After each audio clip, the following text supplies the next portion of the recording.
But he said that in just about every game anyway, hasn't he? No, well, I would disagree with him. The point I'm making is that managers have to be flexible. If you're up against a side, and Leverkusen have proved that they're a much better side than Celtic. They proved that in the first game between the sides. Why would you go and open up again? Why? Why would you not have a different game plan?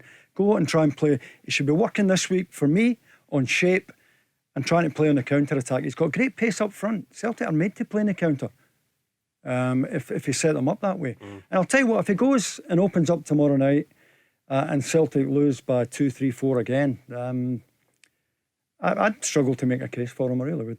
They've made progress though, haven't they, Celtic, since that Leverkusen game? Listen, from midfield forward, they're terrific. I've no problem. They're brilliant. They'll give anyone problems. Are they not more solid defensively since then as well?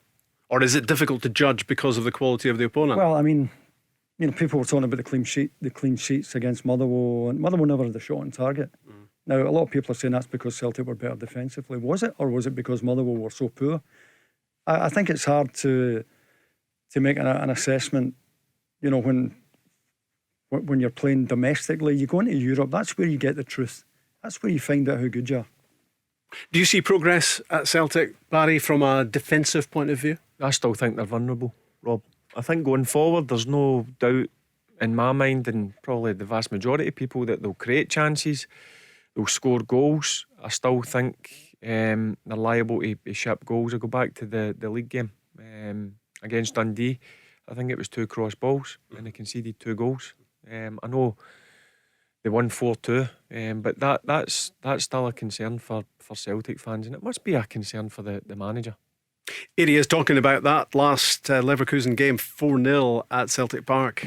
As I said before, we showed some really positive things in that game against a very good team, and we were unsettled at the time. I think Kyogo was his first game back after being a month out, and Cal had been out for 3 or 4 weeks. It's his first game back, and we're still very unsettled. But at the same time, we also found out pretty brutally that mistakes get punished, and that was as much the main focus coming out of that game. We always back ourselves that we can make an impact on any opponent, and that's the kind of team we want to be, spot on. But at the same time, we don't want to be a team that particularly here at home would make mistakes that get punished like that. So there was lessons on both sides, and for us, we'll take the game to them tomorrow. I expect us to cause them some problems, but we've just got to make sure that we're on it for the whole 90 minutes. Well, there you go, Davie. He's taking the game to Leverkusen. Yeah. The first game was an interesting one at Celtic Park because, it finished 4-0. Celtic had big chances, didn't they? They started really well. And the Leverkusen goalkeeper had the game of his life, didn't he? He made some fabulous. Tremendous saves. Again, I've no problem with Celtic from midfield forward. They'll give the best of them problems. They're very creative. They've got good pace.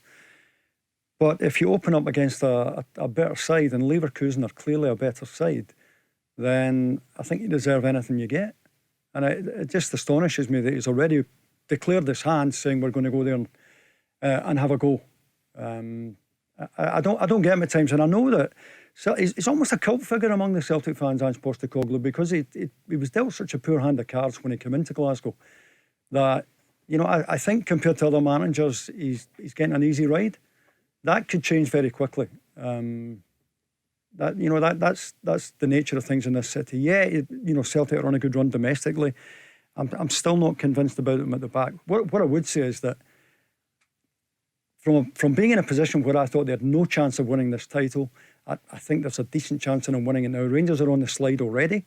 Rangers, I don't think, have any headroom in the next transfer window. Celtic do, and I think this window could get Celtic right back into this title race. Tell Alexa to launch Go Radio or listen on the Go Radio app.